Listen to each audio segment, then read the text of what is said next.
que es corresponsal de guerra, no como los que ya saben, los que ya hemos exhibido. Mi querido Jaime Hernández, décadas en el periodismo y desde esta trinchera independiente a dejar la víbora chillando. Hermanito, te mando un abrazo, feliz año y que este 2024 nos traiga muchas oportunidades de compartir, Jaime. Eso. Oye, te veo muy bien. Me da mucho gusto. Te veo súper bien. Hasta te veo más guapo que yo. Fíjate cómo está la cosa. Estoy muy feliz, estoy muy contento. Yo lo único que pido es que este 2024 no nos quite a nuestros seres queridos, carajo. Ya ven que en el 2023 a mí se me adelantó mi papá, Vicentón. Ya, por favor, que sea un 2024 menos alebrestado, mi querido Jaime, aunque políticamente hablando no le veo por dónde, ¿eh? No, pero se me hace un ejercicio realmente muy interesante. Y como esta campaña de digamos, recorrido que anuncias, esta especie de ir haciendo un recorrido, tomándole el pulso a la comunidad mexicana de cara a las elecciones de este año, es algo aproximado a lo que se conoce como el canvassing, ¿no? Ir tocando puertas, preguntar a la gente cómo ven las elecciones en México. Y va a ser muy interesante, Vicente, que la gente dé cuenta hasta qué punto tienen ellos expectativas de que se cumplan finalmente sus aspiraciones como ciudadanos con derechos políticos, ¿no? Porque ya ves que durante décadas a la comunidad mexicana en Estados Unidos se les marginó, se les excluyó.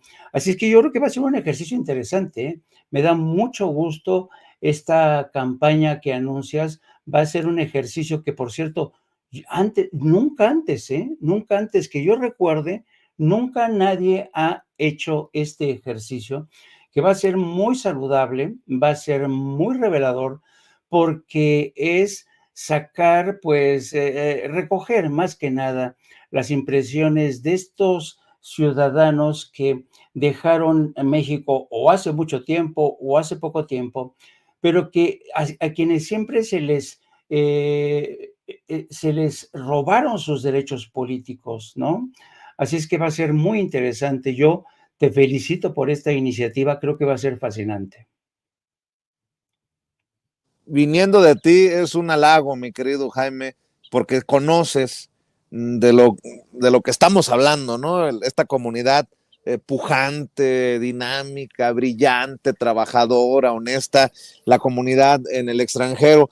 Y mi querido Jaime, déjame poner sobre la mesa este tema de Xóchitl Gálvez, que le quiere, bueno, le contesta a su manera con payasadas, pues, al presidente Andrés Manuel López Obrador, que básicamente dicen, ¿qué quieren? ¿Que me quede de brazos cruzados? Palabras más, palabras menos del presidente.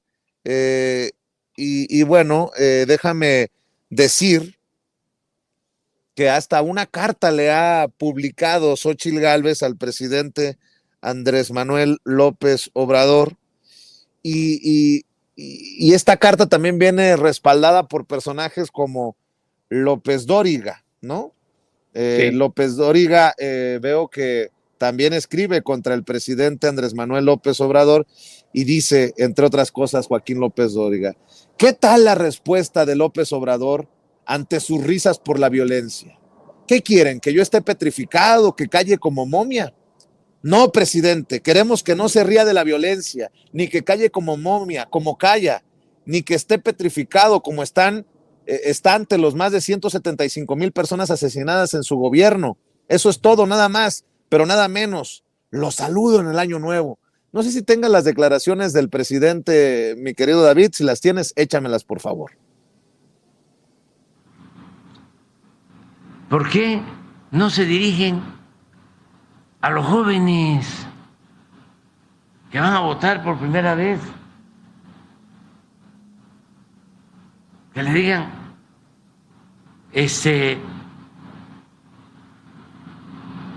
te vamos a garantizar el derecho al estudio, vamos a entregar más becas, pero además, cuando termines, vas a tener garantizado tu trabajo y va a ser bueno tu salario. Eso no que el presidente se ríe. Pues ¿qué quieren que yo esté petrificado?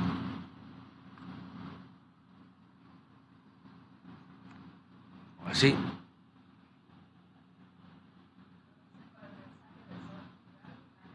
Que caen como momia, ¿no? Que se calle el presidente como si fuese una momia.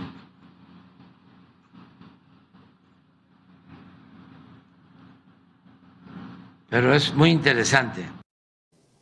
Fíjese, hasta Alito Moreno, el presidente nacional del PRI, dice: coincido completamente con esta gran carta de mi querida Xóchitl Gálvez, ya se la voy a leer. Hoy México necesita que sus gobernantes se dediquen a gobernar en vez de querer evadir la realidad con chistes y distractores. La paz es posible, México merece más. Y esta es la carta de Xóchitl Gálvez, precandidata a presidenta. Dice: presidente, me dirijo a usted desde aquí, en la comunidad de Texcapilla, municipio de Texcaltitlán, en el Estado de México, uno de los muchos municipios que han sido abandonados a su suerte por usted y donde hasta el día de hoy 14 personas siguen desaparecidas. Este nuevo año quiero que sea una nueva etapa para todos. Hoy no le voy a hablar de otra cosa más que de la seguridad de las familias mexicanas. He podido recorrer México y no hay estado o municipio donde la gente no tenga miedo. ¿Cuántos municipios habrá recorrido Xóchitl Gálvez? Qué ridículo es, pero bueno. En este nuevo año y durante los meses que le restan a su sexenio, dedíquese a gobernar, pero sobre todo deje de reírse de la gente. No se burle de las víctimas, no criminalice a los jóvenes, no actúe como si nada pasara.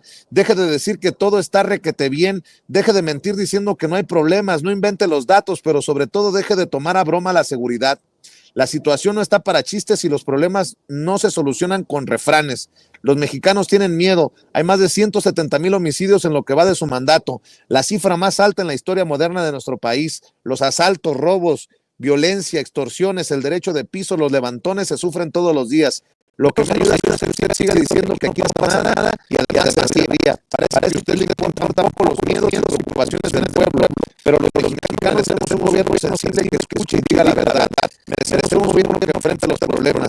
Yo sí quiero un México donde los jóvenes puedan salir de lucha en libertad, donde las mujeres no tengan miedo, donde no existan padres preocupados, donde nadie te extorsione en tu negocio, donde los policías tengan las herramientas necesarias para enfrentar a los criminales. Yo me imagino ese México porque nuestras familias merecen más. México merece más, merece seguridad. Bueno, pues yo no recuerdo a Xóchitl Gálvez cuando investigaba las muertas de Juárez, allá donde las mujeres sí tenían miedo de salir a la calle en aquellos tiempos. No recuerdo la fuerza de Xóchitl Gálvez para reclamarle a Felipe Calderón que revictimizaba a los jóvenes de Villas de Salvarcar, por ejemplo. Pero bueno, tampoco le van a reconocer la honestidad y la transparencia para hablar, por ejemplo, de un secuestro masivo de migrantes, que se ha dado otro secuestro migrante, un secuestro masivo de migrantes. Al salir de la mañana, esto fue lo que dijo el presidente Andrés Manuel López Obrador hablando de seguridad. ¿Tiene alguna información? No, tenemos el informe de que se reportó este secuestro, ya se está haciendo la investigación. ¿Usted tiene alguna nacionalidad? ¿Ya se pusieron en contacto embajadas? No, todavía no. Pero yo creo que mañana ya vamos a tener más información. ¿La Seguridad y Fiscalía son los que están investigando?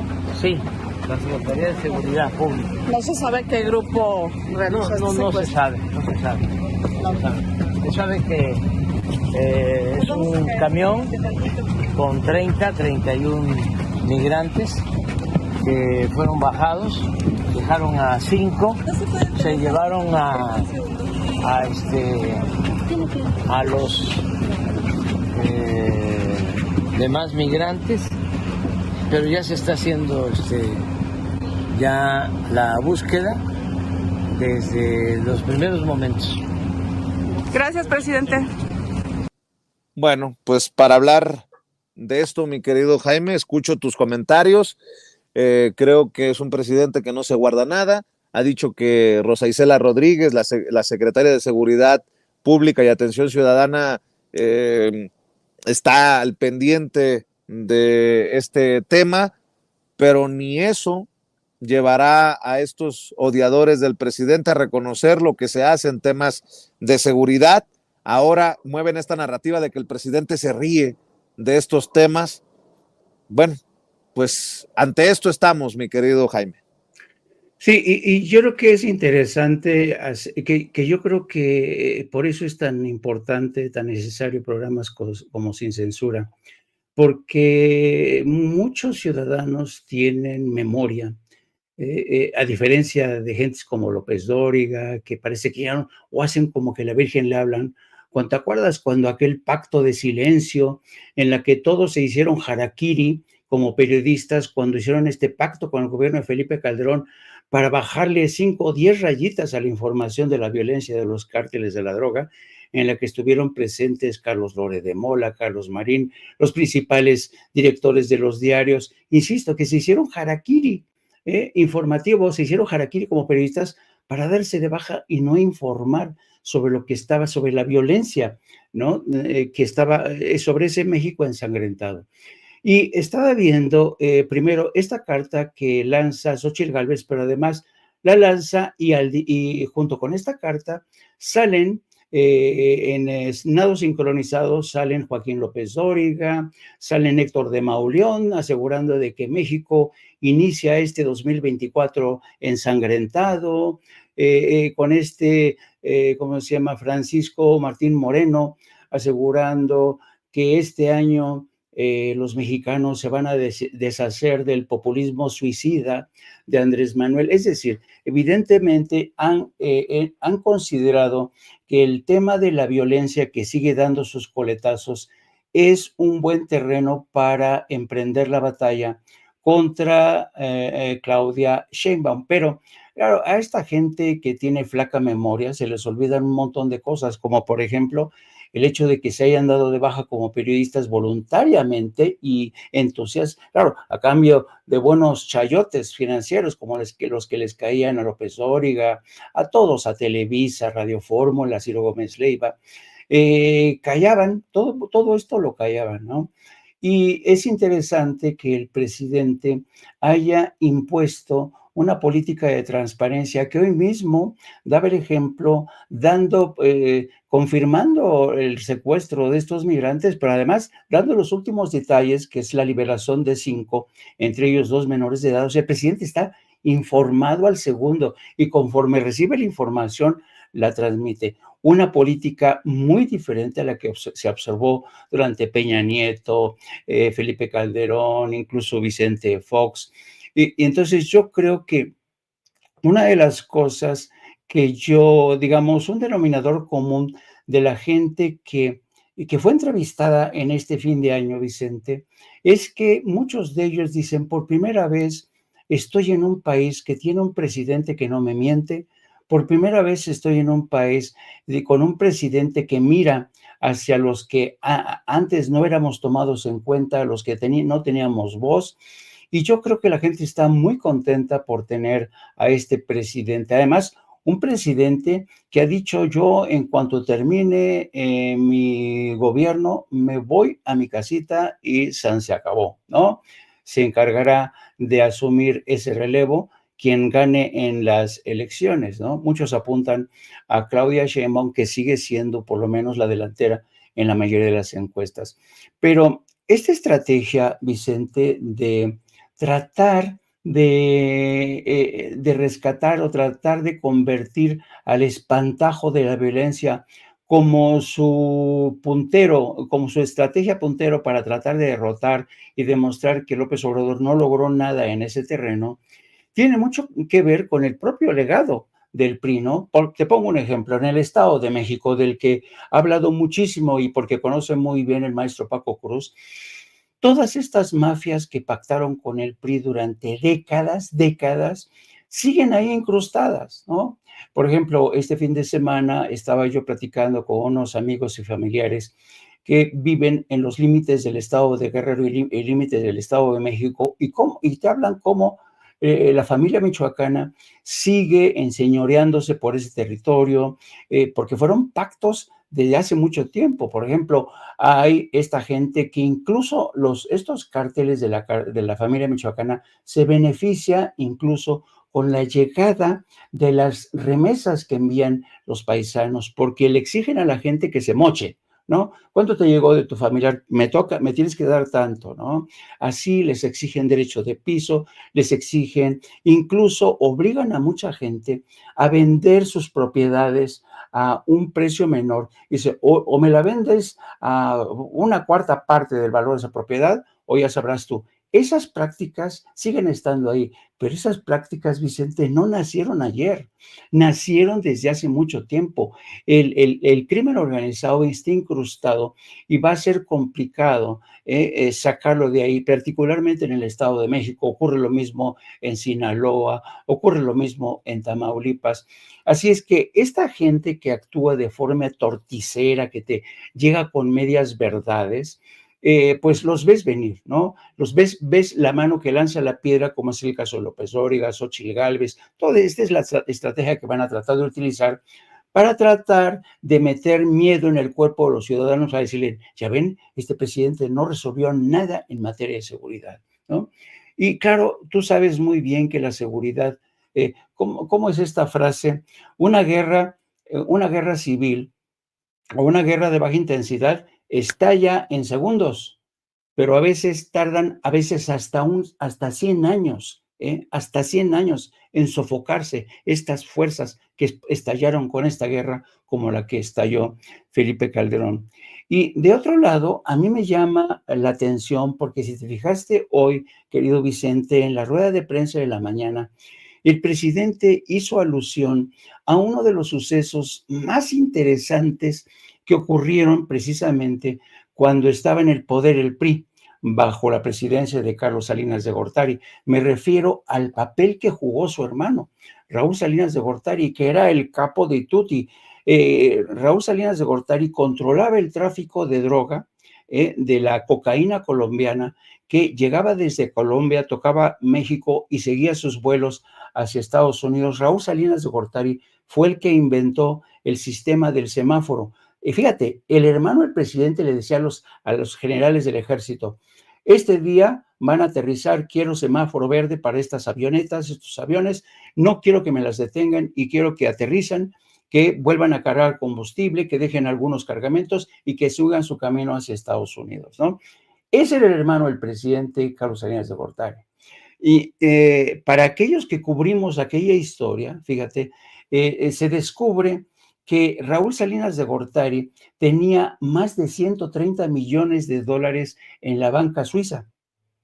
Y en una jugarreta, la entonces esposa Paulina Castellón, con un pasaporte falso, quiso retirar esos 130 millones y claro, la justicia suiza se dio cuenta y la justicia suiza se dio a la tarea de investigar todo esto. Bueno, yo fui a Berna, estaba mi base de operaciones en Madrid, yo platiqué con los investigadores de esa investigación dirigida por Carla del Ponte, que era entonces la fiscal general. Carla del Ponte es una mujer realmente incorruptible, ha sido una mujer que hasta la fecha sigue investigando temas de corrupción, temas de narcotráfico, genocidios como el de Ruanda, de la antigua Yugoslavia, en fin, es una mujer que tiene realmente mucha experiencia. Y esta mujer, Carla del Ponte, llegó a cabo esta investigación de cómo era el negocio del narcotráfico bajo la presidencia de Carlos Salinas de Gortari. Y lo que me platicaron a mí los investigadores eran que literalmente me dijo el principal investigador, me dijo, nunca nos habíamos aprendido tanto sobre el tráfico del narcotráfico como después de la investigación en México.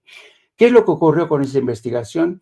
Que la justicia suiza dijo, miren, tenemos ya todo, el mapa de quiénes intervinieron, quiénes fueron, este dinero de dónde viene, todo. ¿Te acuerdas que había prestanombres de gentes, empresarios, entre ellos Raúl Salinas ¿cómo se llama el de TV Azteca? Ricardo Ay, Salinas Pliego. ese Ricardo Salinas Pliego, que decían, no, es que es un dinero que prestamos y quién sabe qué. Bueno, el caso es que cuando Carla del Ponte se da cuenta que ya tiene, una investigación realmente muy importante que ponía en evidencia al gobierno de México, dijeron, nosotros ya llegamos hasta donde podíamos llegar. Le toca a la Fiscalía, a la Procuraduría General de la República de México, tomar el relevo. Aquí están los resultados. ¿Y sabes qué ocurrió, Vicente? La Procuraduría General de la República de México no hizo nada en absoluto, nada. Lo que es más, Carla del Ponte consideraba que había un testigo clave, se apellidaba Dueñas, y antes de viajar a Ginebra, a Berna, a dar su testimonio, misteriosamente este testigo clave es asesinado.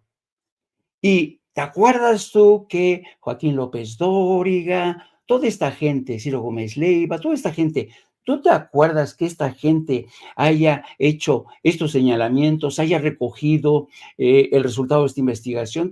¿Tú crees que en esa época López Dóriga realmente puso el dedo en la llaga? No, todos se hicieron pendejos, ¿me entiendes? Todos hicieron güeyes, dijeron, no, espera, entonces, y ahora que esta gente sale con el pistoletazo de salida del PRIAN para decir que el presidente ha sido incapaz de contener la violencia, ya no se acuerdan de cómo coparticiparon en el ocultamiento de información cuando Salinas de Gortari, o también se hicieron que la Virgen les hablaba cuando firmaron este pacto de silencio, ¿no? Entonces, francamente, esta gente, columnistas como López Dóriga, como Héctor de Mauleón, como toda esta gente que creen que realmente le pueden seguir metiendo el dedo a la boca a los ciudadanos mexicanos, francamente, hablando en plata, están pendejos, Vicente, porque la gente tiene memoria, se acuerda de estos incidentes, se acuerda de cómo esta gente cayó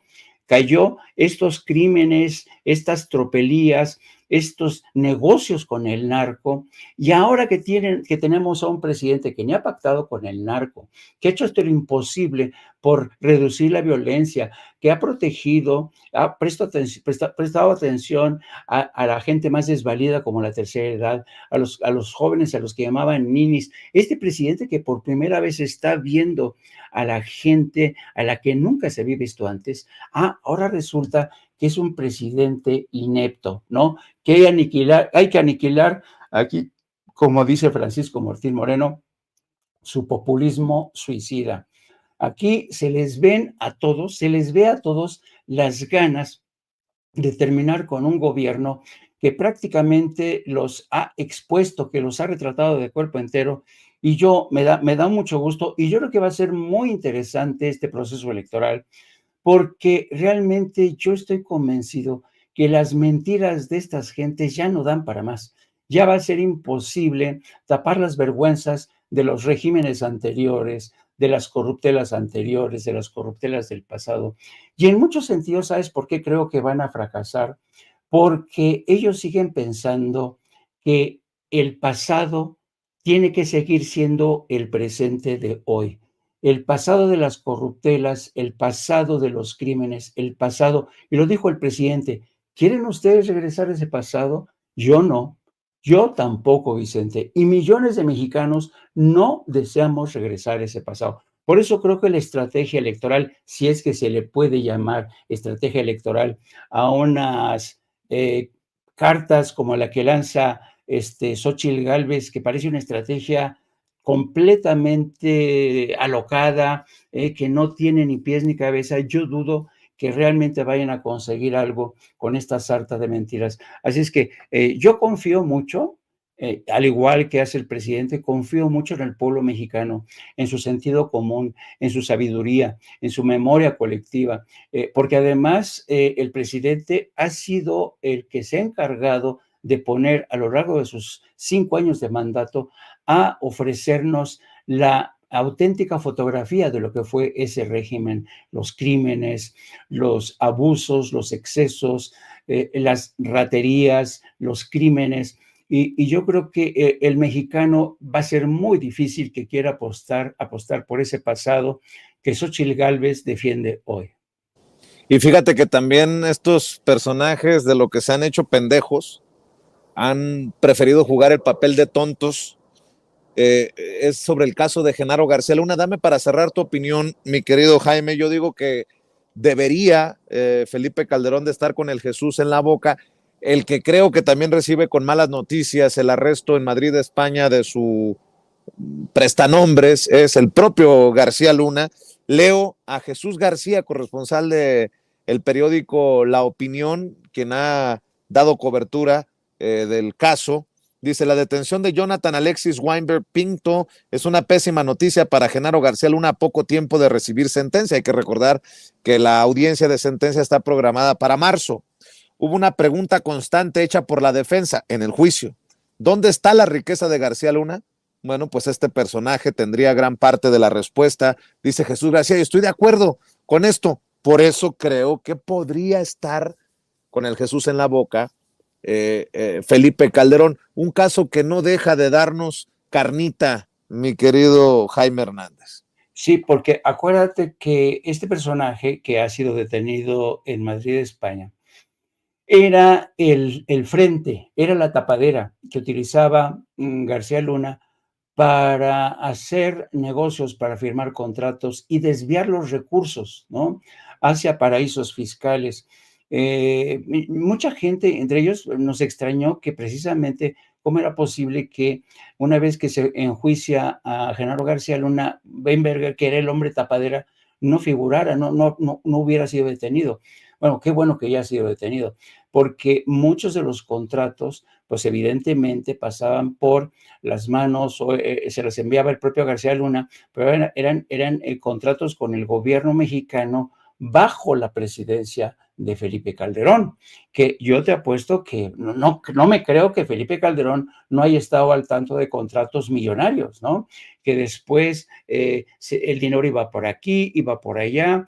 Entonces yo creo que esta es básicamente, para que me entiendas, este hombre es la tapadera, pero al mismo tiempo, ¿te acuerdas en el empeño que puso el entonces FBI en detener al contable de este, ¿cómo se llama?, mafioso en Estados Unidos? ¿Por qué? Porque los contables, la gente que administra, son los que tienen la pista de todo, ¿no? Síguele la pista al dinero. Entonces, realmente es una pésima noticia para la defensa de Genaro García Luna, para la esposa de Genaro García Luna, que anda por ahí también huyendo,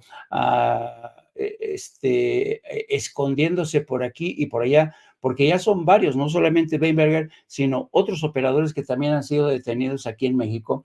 Así es que va a ser muy complicado que Genaro García Luna consiga la repetición de su juicio.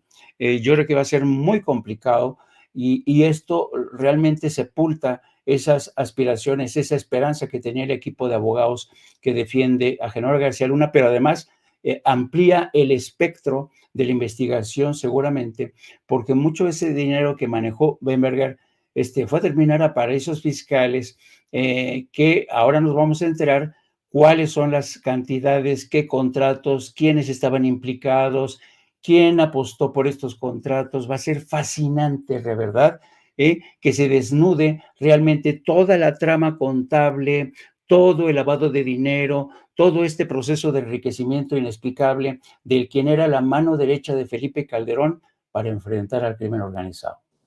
Mi querido Jaime, hay que prepararnos para ver No Apto para Cínicos, para seguir escuchando tus comentarios, tus opiniones. Hay que estar al pendiente de tus redes sociales. Iniciemos este 2024 pidiéndole el apoyo a esta audiencia diferente e inteligente. Sí, yo creo que hay que renovar nuestros llamados, no solamente para No Apto para Cínicos, para Sin Censura, para todos estos proyectos que desde mi punto de vista constituyen el cogollo, la nuez de lo que es un nuevo proyecto independiente, informativo, periodístico, dado que el presidente no ha tenido tiempo todavía para enfrentar a estas grandes corporaciones que siguen empeñadas en recortar todas las aspiraciones a la elección de Claudia Sheinbaum. Va a estar esto durísimo, pero también van a tratar de seguir negando el derecho legítimo de todos los ciudadanos mexicanos al derecho a la información. Y yo creo que por eso mismo, no solamente les pido para No Apto para Cínicos, échenos la mano también para Sin Censura. Sin Censura es una casa común de muchos periodistas. No hay que dejar que Vicente Serrano, que siempre, yo conozco a Vicente Serrano, créanme, es una persona que yo por eso admiro, y conste, no es porque estés tú aquí, yo te admiro profundamente, Vicente, porque eres un hombre que da la batalla, que se cae, pero se vuelve a levantar, se cae, pero se vuelve a levantar. Yo respeto mucho eso en los periodistas. Y no abandonemos el proyecto de Sin Censura, no abandonen el proyecto de No Apto para Cínicos y todos los proyectos independientes que merecen la pena. Créanme, yo estoy seguro, no soy ningún profeta, pero estoy seguro que con el paso del tiempo, esta aspiración suya de estar bien informados, va a terminar por consolidar a proyectos como el de Sin Censura y posiblemente al de No Apto para Cínicos. Les invito a que se sumen, suscríbase, No Apto para Cínicos. Hoy vamos a estar a partir de las 14 horas. Síganme también a través de mis redes sociales, a través de mi cuenta en Twitter, @Jaime Journo, y también a través de la plataforma de Substack. Acabo de subir un artículo en el que por primera vez acepto que los únicos periodistas que pueden ser considerados héroes auténticos, no petimetres, no falsarios como Lore de Mola, que se presentan como... No, son los periodistas palestinos que siguen cubriendo el drama que se está viviendo en Gaza. Han muerto más de 100. Se merecen nuestro respeto y nuestro reconocimiento. Por eso he puesto esta columna en Substack que se llama Estos Héroes. Te mando un abrazo, querido Vicente, hermano querido, y aquí seguimos. Gracias por tus generosas palabras, querido Jaime. Ya sabes que también te quiero mucho, te mando un abrazo y ahí estamos al pendiente, No Apto para Cínicos. Un abrazo, Jaime, saludos a la familia. El Gracias, maestro Jaime Hernández hablando con nosotros sin censura. Se llevan muy pesado.